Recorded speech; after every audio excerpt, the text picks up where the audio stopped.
प्यार से कहना धन निरंकार जी।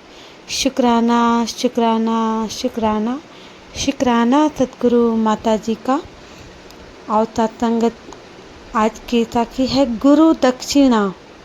सत्संगत गुरु दक्षिणा। सत्संगत एक समय की बात है। धौम्य ऋषि के 3 शिष्य थे, आरुणि, उपमन्यु और वेद। धौम्य ऋषि के 3 शिष्य थे, आरुणि, उपमन्यु और वेद। वेद अब अकेला ही गुरु जी के आश्रम में था। वह आश्रम के सभी कार्य मन से करता था, अत्यंत कठिन परिश्रम करता, गुरु जी की आज्ञा में रहता, हर काम गुरु की आज्ञा से करता। आखिर में गुरु जी के आशीर्वाद से सभी विद्या एवं कलाएं आत्मसात की। जिस समय गुरु जी की आज्ञा देकर वेद अपने घर जाने लगा, तब उसने गुरु जी से गुरु दक्षिणा लेने के लिए विनती की। सत्संगत गुरु जी की आज्ञा लेकर वेद अब अपने जब घर जाने लगा, तब उसने गुरु जी से गुरु दक्षिणा लेने के लिए विनती की। तब गुरु जी बोले, बेटा वेद, जो विद्या एवं कला मैंने तुम्हें सिखाई है, उसका जीवन में पल पल उपयोग करना, उसका जीवन में पल पल उपयोग करना, यही मेरी गुरु दक्षिणा समझना। सत्संगत तब भी उसने गुरु जी से गुरु दक्षिणा का आग्रह किया। तब भी उसने गुरु जी से गुरु दक्षिणा का आग्रह किया।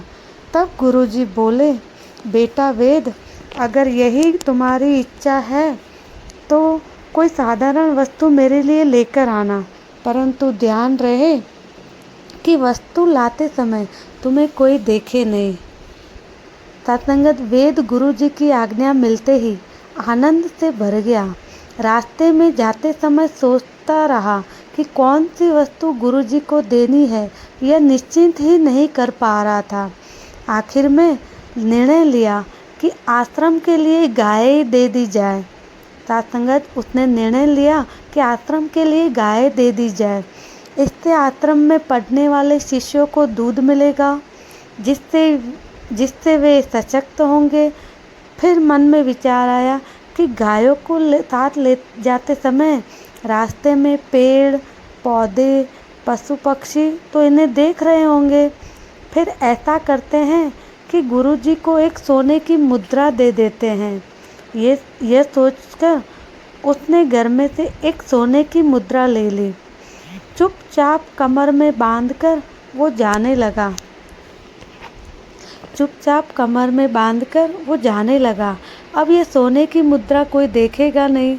अरे हाँ, गुरु जी ने तो ब्रह्म ज्ञान देते हुए बताया था कि परमात्मा कण कण में है, सर्वत्र है, सर्वसाक्षी है। तो परमात्मा की नज़र से हटकर मैं यह वस्तु कैसे ले जा सकता हूँ। आखिर में हताश होकर खाली हाथ गुरु जी के पास वापस आ गया। अब अपराध भाव से गुरु जी से क्षमा मांगते हुए बोला, गुरु जी, इस विश्व में, इस संसार में कोई भी वस्तु मैं आपको नहीं दे सकता जिससे आपकी आज्ञा पूर्ण हो सके। बहुत ही सुंदर सत्संगत उसने ये वचन रखे कि सत्संगत गुरु जी के कहा कि वस्तु मैं आपको नहीं दे सकता इस विश्व में से, क्योंकि जिससे आपकी आज्ञा पूर्ण हो सके। गुरु जी बोले, शिष्य जब गुरु की शिक्षा जीवन में धारण करके व्यवहार में उसका इस्तेमाल करता है, उस समय गुरु को सर्वाधिक आनंद प्राप्त होता है। और तुमने मेरी शिक्षा को आचरण में लाकर मुझे सही गुरु दक्षिणा दी है। वस्त तुम्हारा कल्याण हो। गुरु जी ने उसको आशीर्वाद दिया कि वेद तुम्हारा कल्याण हो, जाओ अब खुशी से गृहस्थ आश्रम का निर्वाह करना। गुरु जी का आशीर्वाद प्राप्त कर उसने अत्यंत आनंद की अनुभूति की। वेद जब गुरु बनकर अपने शिष्यों को पढ़ाने लगा, उसी समय उसने मन में विचार बना लिया कि मैं अपने शिष्यों की कठिन परीक्षा नहीं लूँगा। धीरे धीरे वेद के आश्रम में बहुत से शिष्य अध्ययन करने लगे। उन शिष्यों में उत्तक नामक का एक शिष्य था। वह भी अपने गुरु वेद जैसी गुरु की शिक्षा आचरण में लाता था। राजा जन्मेजय ने भी उत्तक की खूब प्रशंसा की। उस समय गुरु वेद अत्यंत प्रसन्न होकर उत्तक से बोले, बेटा उत्तक, आज सच में तेरा गुरु होने का आनंद अनुभव हो रहा है। स्वतः धर्मनिष्ठ राजा जन्मेजय ने तेरी अत्यंत प्रशंसा की है। और सत्संगत, इससे हमें यही शिक्षा मिलती है कि किसी को नीचे गिराना आसान है, परंतु किसी को गिरते हुए को उठाना बहुत कठिन है। किसी को धक्का देकर नदी में धकेलना आसान है, परंतु डूबते हुए को बचाना बहुत कठिन है।